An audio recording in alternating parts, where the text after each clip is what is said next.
Coucou tout le monde, c'est Crafé. On se retrouve aujourd'hui pour un nouveau tuto. Et je ne sais pas si vous vous souvenez donc de ma vidéo de la Shadow Box. Voilà. Mais je vous avais promis lors de cette vidéo de vous apprendre à faire des Shadow Box à vos mesures. Donc, chose promise, chose due.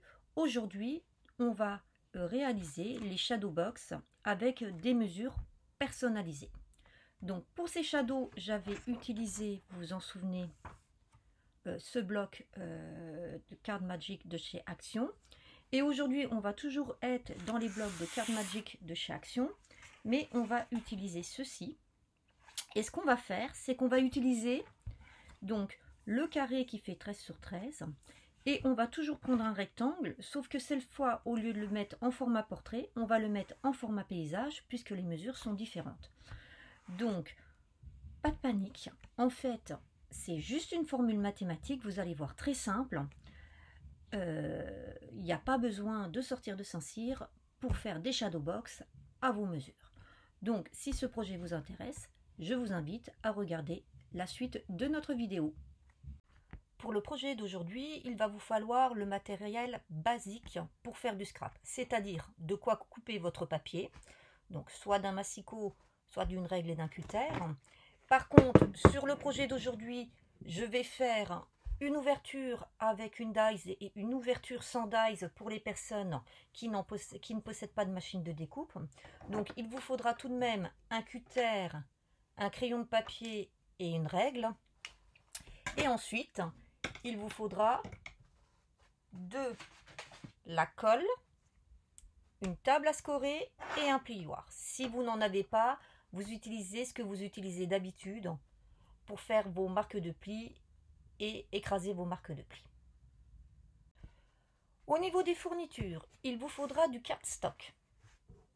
Pas trop épais. Allez au grand maximum à 160-180 grammes.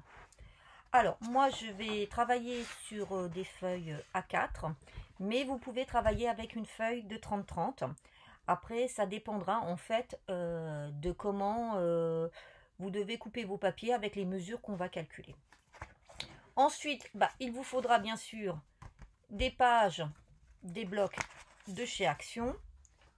Moi, je rajouterai d'autres petites choses pour venir découper en plus. Et vous pouvez aussi prendre du papier imprimé assorti à ces cartes. Donc vous pourrez aussi ajouter après des petits rubans, ce genre de choses, d'autres ornements. Mais déjà, ça c'est la base.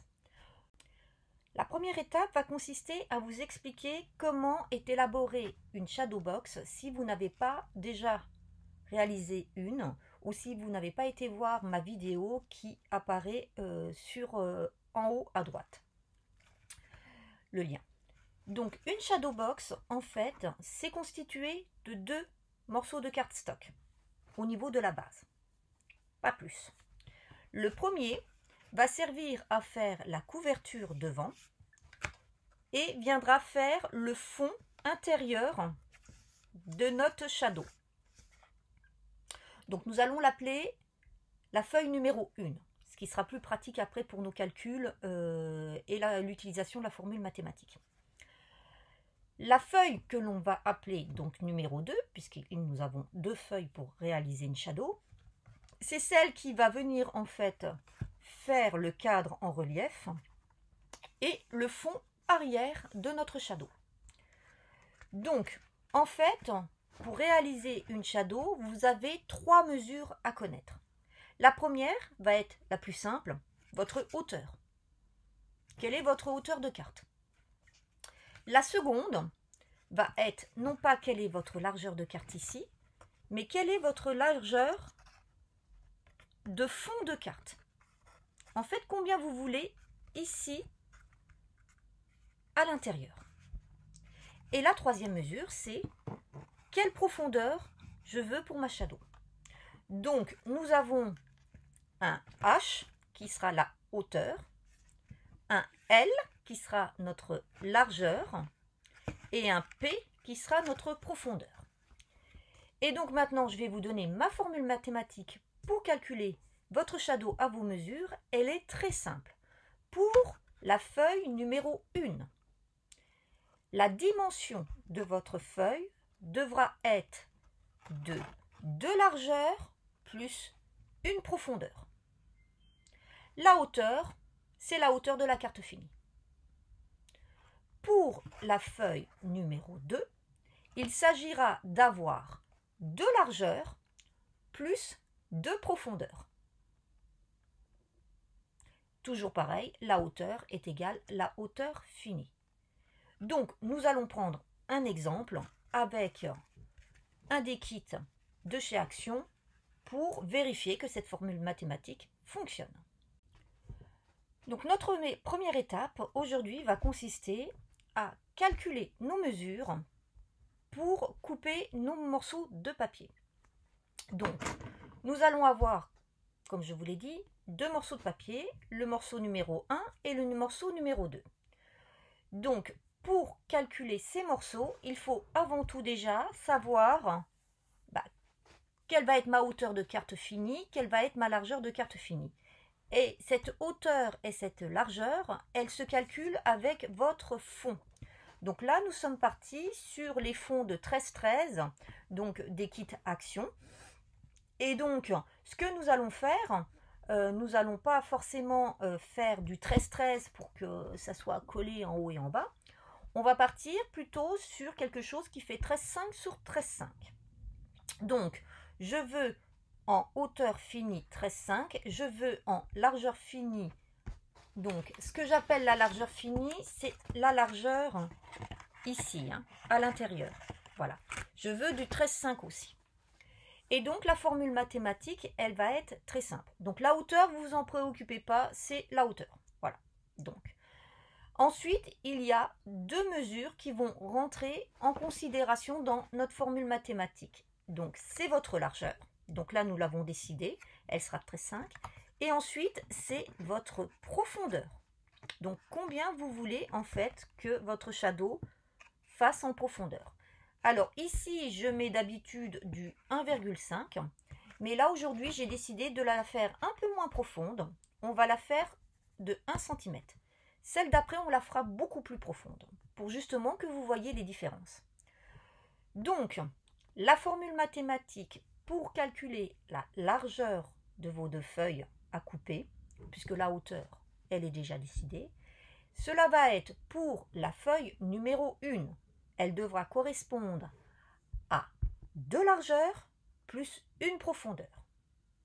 Donc, dans notre cas, du fait que nous avons dit que nous prenons 13,5 et que nous faisions 1 cm de profondeur, donc 2 fois 13,5, ça fait 27, plus 1, ça fait 28.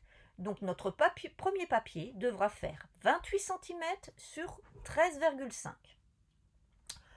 Ensuite, notre second papier, donc qui va venir en fait être le cadre et la couverture de fond, lui devra faire 2 largeurs plus 2 profondeurs.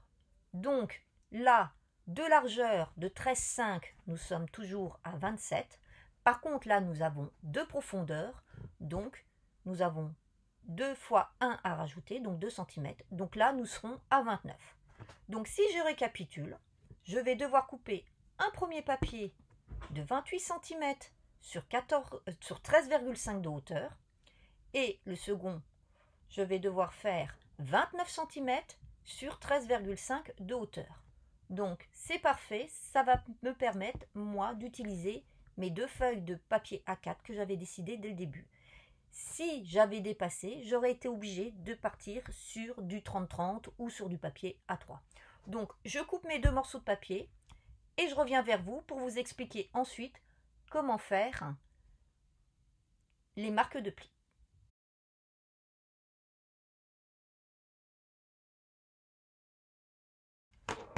Voilà, tous nos plis donc maintenant sont faits.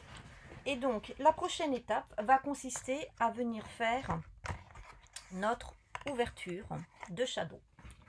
Alors là, il n'y a pas de règle. C'est vraiment en fonction de votre fond que vous la faites. Donc, elle devra se faire sur votre feuille numéro 2. Donc, la feuille où nous venons de faire 3 plis. Et donc, nous allons mettre notre feuille sur le côté verso, donc l'envers, avec la petite languette de 1 cm sur notre côté gauche. Et ensuite, donc, nous allons venir procéder à notre ouverture. Alors, je ferai pour la deuxième shadow avec une dies. Là, on va la faire manuellement pour les personnes qui n'en possèdent pas de machine de découpe. Et donc là, ce que je vais faire, c'est je vais faire un carré. Et je vais faire un carré à, allez, on va partir à 1,5 cm du bord. Donc, je vais venir calculer 1,5 cm du bord en haut et en bas.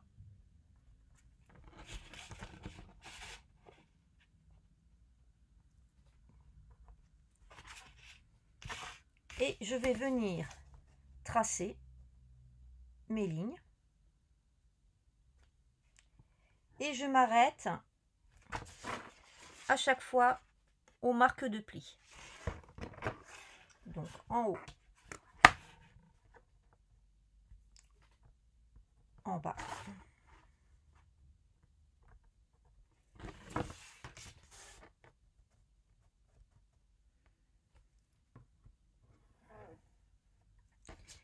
Et je fais pareil sur les côtés en prenant comme marque de repère mes marques de pli pour mes 1,5 cm.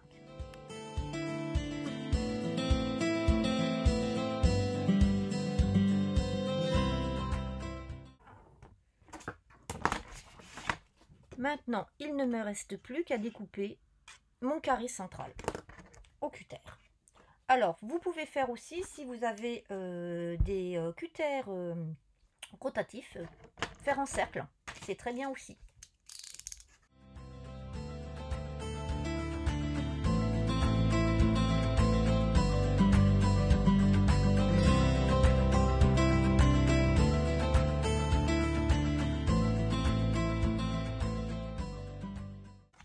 Voilà, mon ouverture est faite. Maintenant, je n'ai plus qu'à procéder au montage donc de ma shadow.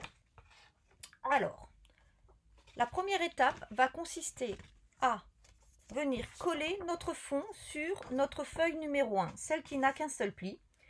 Et vous allez venir la coller sur la partie la plus petite. Donc quand vous pliez en deux, vous voyez, il y a un côté qui est plus long. Donc vous venez coller sur le côté le plus court.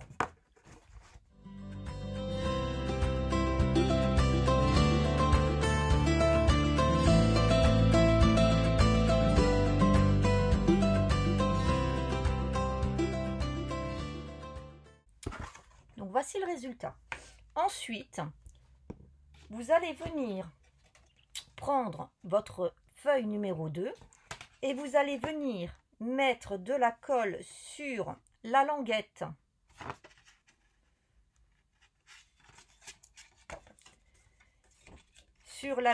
donc vous mettez votre languette sur votre côté gauche et vous allez mettre de la colle sur la languette de 1 cm, mais sur la partie verso, pas recto. Recto, je veux dire, pas verso, c'est-à-dire la partie visible. Voilà.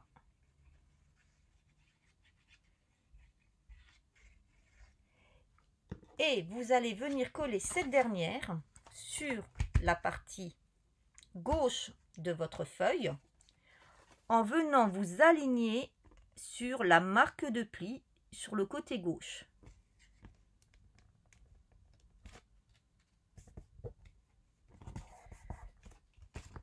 Voilà. Vous devez avoir ceci, c'est-à-dire ici vous avez votre marque de pli et vous venez vous mettre aligné sur votre gauche en faisant attention de bien vous aligner en haut et en bas et vous venez coller votre languette. Voilà. Après, la dernière étape est très simple. On va venir coller ce fond derrière et notre shadow est terminé. Vous voyez, c'est très simple.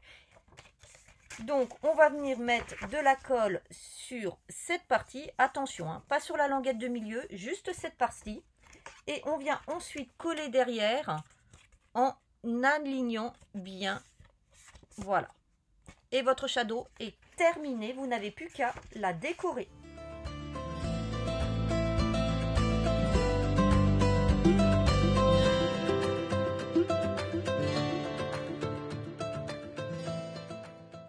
Et voici, notre shadow est terminé, il n'y a plus qu'à la décorer. Donc je la décorerai tout à l'heure hors caméra, puisque là je vais donc vérifier si le principe de la formule mathématique que je vous ai donné fonctionne bien. Donc nous allons faire maintenant une shadow en utilisant d'autres dimensions de fond pour vérifier tout ça. Cette fois-ci, pour cette deuxième partie de tuto, nous allons travailler sur un fond de carte qui fait 15 sur 10. Donc là, par rapport aux mes dimensions de carte finie, je vais prendre donc 15,5 sur 10,5. Donc la hauteur, c'est pas un problème. Mais là, comme je suis sur du 15,5, ça veut dire que je ne pourrai pas travailler sur du A4. Il va falloir que je prenne même des feuilles au-delà de 30 sur 30, parce que je vais dépasser les 30 cm de largeur. Donc pour ce faire, soit vous travaillerez sur du A3 cartonné, soit vous pouvez trouver, comme moi je le fais dans certaines papeteries, vous trouvez des grandes feuilles de papier cardstock, il me semble que c'est du 50 sur 70. Donc je vais certainement travailler avec une feuille comme ça. Donc là j'ai ma hauteur et ma largeur. Par contre maintenant ma profondeur. Cette fois-ci, je vous ai dit que sur cette carte, nous allions travailler avec une profondeur plus forte, parce que j'ai envie de faire un effet pop-up à l'intérieur de ma carte. Donc, je l'avais fait un petit peu pour celle-ci. En fait, j'étais venue mettre une petite languette sur laquelle je suis venue mettre mes petits lutins. Et donc là, je voudrais faire la même chose. Je voudrais faire en fait un effet pop-up dans la carte. Et donc, pour faire cet effet pop-up, bah bien sûr, il faut que ma profondeur soit quand même assez conséquente. Donc là, on va partir sur une profondeur plutôt de 2 cm. Donc, si je récapitule et que je reprends ma formule mathématique, il me faut, pour ma feuille numéro 1, donc de largeur pour une profondeur, donc 2 fois 15,5, ça fait 31, plus 2 cm de profondeur. Donc, il me faut une largeur de 33. Donc, il me faut déjà un premier papier qui fasse 33 sur 10,5. Mon second papier, donc, va devoir faire de largeur plus de profondeur. Donc, on est toujours à 31 plus 4. Donc, ma deuxième feuille devra faire 35 sur 10,5. Donc, comme tout à l'heure, je vais couper mes papiers et je reviens vers vous. J'ai donc coupé mes deux papiers de 10,5 sur 33 et 10,5 sur 35. Donc maintenant, comme tout à l'heure, on va prendre notre table à ranurer et on va venir faire nos marques de pli comme je vous l'ai expliqué. Alors, ici, on va prendre déjà le morceau qui fait 33 cm, le plus petit. Et comme tout à l'heure, on va venir faire une marque de pli à la largeur de notre carte. Donc là, nous avons dit que nous faisions 15 cm 5. Donc voilà, je fais ma marque de pli à 15,5 cm. Pour la seconde feuille, la plus longue, je vais venir faire donc en premier la marque de pli de ma profondeur. Donc ici, on a choisi 2 cm. Ensuite, on va ajouter à ces 2 cm notre largeur de carte. Donc ici 15,5, donc plus 2 cm, ça fait 17,5. Ensuite, on retourne et on vient faire une dernière marque de pli à 15,5. Et normalement, si on a bien fait nos marques de pli, nous avons donc ici un espacement de 2 cm. Maintenant, comme tout à l'heure, il ne reste plus qu'à procéder donc à la construction de notre carte. J'ai fait mon pré-montage. Pour l'instant, je n'ai pas complètement fini parce que je vous ai dit que sur cette carte, je voulais faire un effet pop-up. Alors, pour faire cet effet pop-up, il vous faut donc des bandes. Alors, au niveau de la hauteur, vous décidez. Moi, j'ai décidé de faire 1,5 cm, mais vous pouvez faire 1 cm ou vous pouvez faire plus grand, ça dépend.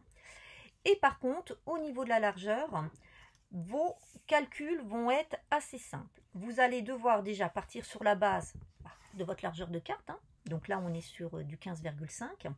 Mais par rapport à vos rabats, en fait, il faut que le rabat qui va être le plus à l'intérieur soit un demi-centimètre, pas plus. Et le rabat qui lui va être le plus proche donc de la face, lui doit être un demi-centimètre en moins de la largeur de votre profondeur. Donc là j'ai 2 cm, donc ce qui fait que pour le mien, le premier, donc il va faire 15,5 plus de chaque côté un demi-centimètre, donc on est à 16,5. Et ici j'ai 15,5 plus 1,5 de chaque côté, donc 15,5 plus 3, 18. Et on va venir après coller en premier les rabats qui ont les plus grandes languettes. Et à l'intérieur, on va coller les plus petits. Donc en fait, lorsque vous allez créer votre pop-up, vous allez coller vos rabats de cette façon. Voilà, vous les encastrez les uns dans les autres. Alors plus vous en mettez, plus bien sûr vous les encastrez. Là j'en ai fait que 2 parce que 2 cm c'est suffisant. Par contre si vous veniez à faire une profondeur beaucoup plus grande, bah, vous pourriez en faire 3 ou 4. Donc je vérifie, je vais procéder au collage en vous montrant comment je fais. Alors, le montage de la pop-up, des languettes pop-up, est un peu particulier. Donc, vous allez venir rabattre sur votre languette avec les rabats les plus petits. Vous allez venir rabattre vos languettes vers l'intérieur et vous allez venir mettre de la colle dessus.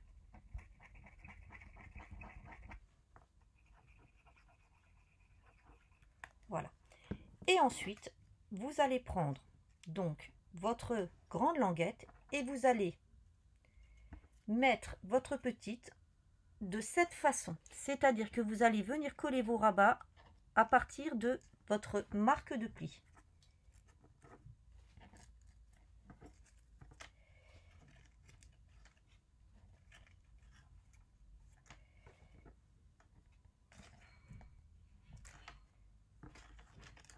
Voilà, vous obtenez en fait ceci. Donc vous avez mis vos rabats vers l'intérieur, voilà. Et ensuite, ici, vous n'avez plus qu'à coller comme une pop-up normale, c'est-à-dire que vous allez prendre maintenant votre système et vous allez le coller alors à gauche et à droite en mettant votre pliure de ce sens, vous voyez. Une fois que vous avez mis votre colle sur les deux côtés, vous allez venir la coller en vous mettant au niveau de marque de pliure celles qui sont extérieures, pas celles qui sont à l'intérieur de la shadow, mais les deuxièmes. Sinon, vous n'aurez pas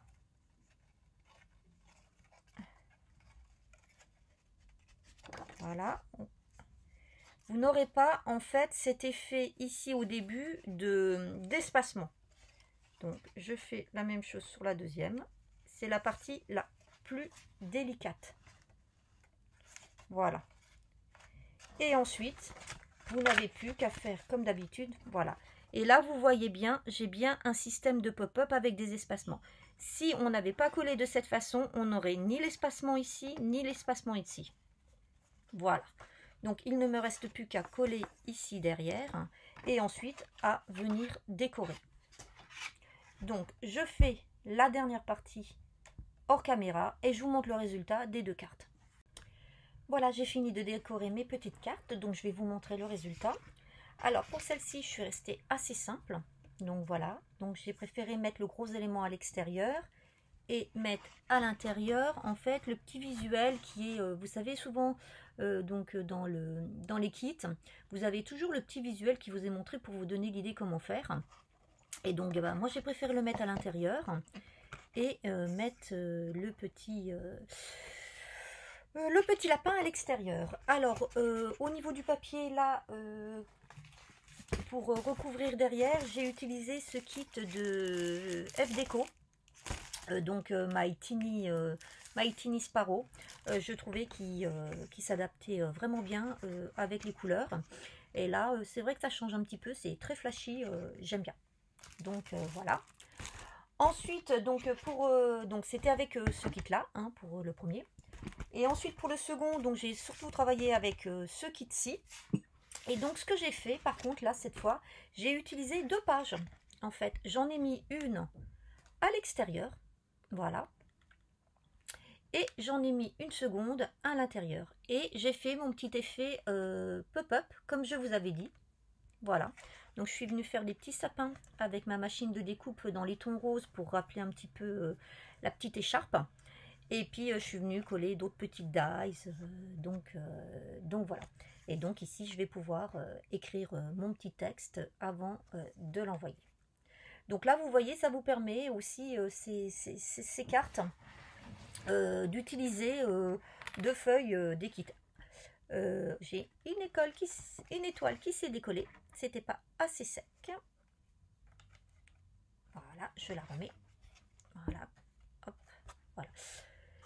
Donc voilà, donc avec la Shadow Box, vous pouvez faire en fait des cartes dans plusieurs variétés. C'est enfin plusieurs, pas variétés, si plusieurs variétés, mais aussi plusieurs formats sans problème. Donc avec la formule mathématique que je vous ai donnée, eh ben vous pouvez avoir libre cours à votre imagination et votre créativité. J'espère que ce petit tuto vous a plu, qu'il a été assez clair. Donc n'hésitez pas à me mettre en commentaire si il y a des choses